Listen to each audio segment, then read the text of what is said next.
সারা রাত ধরে পিটিয়ে পিটিয়ে খুঁচিয়ে খুঁচিয়ে, এবং সেটা কোথায়, কোনো অজপাড়া গ্রামে না, পুরো রাজধানীর বুকের মধ্যে, যেখানে আইন শৃঙ্খলা বাহিনী পৌঁছতে 1 মিনিট লাগে, সারা রাত ধরে তাকে পিটিয়ে হত্যা করা গেল।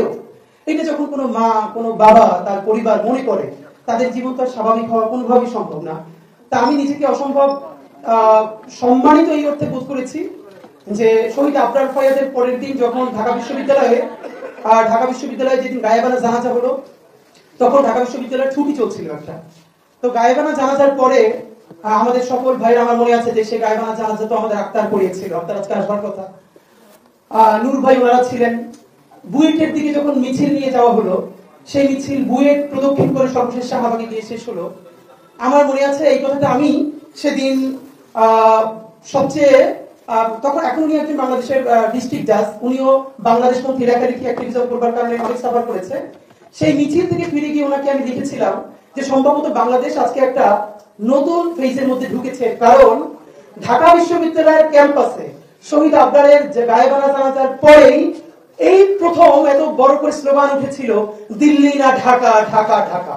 এবং আমি খুব অবাক হচ্ছিলাম যে এই ঢাকা বিশ্ববিদ্যালয়, যেখানে ছাত্রলীগের রামরাজত্ব থেকে অধিক যদি কিছু বলা থাকে, যেখানে আপনাকে পিটিয়ে শহীদ করে ফেলা হলো, সেই ক্যাম্পাসে আওয়ামী লীগের জামানায় চতুর্বৃষ্টিতে যখন হয়ে আছে চতুর্দিকে, ইন্ডিয়ান এম্বাসি থেকে শুরু করে সবাই যখন সজাগ, তখন ঢাকা বিশ্ববিদ্যালয় থেকে শুরু করে বুয়েটের ভাই বোনেরা সবাই মিলে যখন বলতে পারছে দিল্লি না ঢাকা, ঢাকা ঢাকা, তাহলে সম্ভবত এই ফেরাউসিনার রাজত্ব শত বছর ধরে টিকে থাকবে ইনশাআল্লাহ। এবং সেটা টিকে থাকে নাই। তো আমি আপনাদের মাধ্যমে শুধু আজকে একটাই কথা বলি, সেটা হলো আমরা এই গণ অভ্যুত্থানের 1 বছর পার হয়েছি, এইটা অত্যন্ত কষ্টকর। আমরা কেউ যেটা ফাইয়াজ কয়েকটা সত্যিও বলেছে, আমি খেয়াল করেছি, প্লিজ আমরা যেন আমাদের ন্যাশনাল হিরোগুলোকে কোনো দলের বানায় না ফেলি। এখন এখানে একটা সমস্যা হলো, কেউ যদি কোনো দলের প্রতি সিম্প্যাথেটিক হয়, আমি ধরে নিলাম তর্কের সাথে, ধরেন আবরার কোনো এক সময় শিবিরের সমর্থক ছিল, এটা আর্গুমেন্টের জন্য ধরে নিচ্ছি, এর মানে কি তাহলে এই পরিচয়ের কারণে আবরারকে হত্যা করলে তার পক্ষে দাঁড়ানো যাবে না? তাহলে একই কথা আসবে যে ছাত্র দলের যদি কেউ মরে যায় তাহলে তার পক্ষে দাঁড়ানো যাবে না? অধিকার পরিষদের কেউ যদি, এর মানে হলো ইনসাফ। এই ধারণাটা আমাদের সমাজে এখন পর্যন্ত আমরা পরিষ্কার করতে পারি নাই। আমরা বারবার বলেছি আমাদের শত্রুর সাথে আমরা ইনসাফ চাই। যে ছাত্রলীগ সরাসরি গণহত্যা করে নাই, গুম করে নাই, হত্যা করে নাই, ধর্ষণ করে নাই, তার বিরুদ্ধে মিথ্যা মামলা দেওয়া যাবে না, এটা আমরা হাজারবার বলেছি। আমরা ইনসাফ চাই, আমরা ইনসাফের জুলুমের বিপরীতে আরেকটা জুলুম চাই না। সুতরাং এইখানে বরং আজকে যেটা ভালো হতো, এই ডাকসুর জন্য অত্যন্ত সম্মানজনক তারা এই প্রোগ্রামটা আয়োজন করেছে। আমি বরং দেখতে চাই ছাত্র দল এর থেকেও বড় একটা প্রোগ্রাম আমাদের শহীদ আবরার ফয়াজকে নিয়ে করুন, আবরারকে নিয়ে করুন। এরপরে আমাদের এনসিপির ভাইয়েরা, বাংলাদেশপন্থী যতগুলো রাজনৈতিক দল আছে, রাজনৈতিক শক্তি আছে, তারা সবাই মিলে বড় বড় প্রোগ্রাম করুন। আমাদের আবরারের এই চেতনা, এটা শুধু ঢাকা বিশ্ববিদ্যালয়ের বুয়েটের মধ্যে তো রাখলে চলবে না, এটা আমাদের বাংলাদেশের প্রত্যেকটা প্রাইমারি স্কুল পর্যন্ত পৌঁছে দিতে হবে। এবং আমাদের আবরার কি বলেছিল, ভারতীয় আধিপত্যবাদ। আপনি ভাবেন যে একটা ফেসবুক স্ট্যাটাস এত ভয়ানক হয়ে উঠতে পারে ভারতীয় আধিপত্যবাদের বিরুদ্ধে। 30 মাসের সুষম বন্টন নিয়ে কথা বলেছে, তারপরে কি হয়েছে?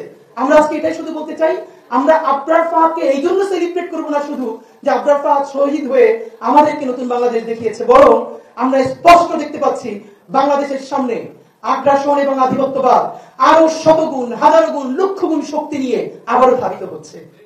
বাংলাদেশের যেই স্বাধীন সীমান্তে আবার যদি আগ্রাসন নেমে আসে, আবার যদি আধিপত্যবাদ নেমে আসে, তাহলে আমাদেরকে প্রস্তুতি নিতে হবে আবারও কোটি কোটি আবরার, শুধু বুয়েট নয়, বাংলাদেশের প্রত্যেকটা শিক্ষা প্রতিষ্ঠানে নেমে আসতে হবে।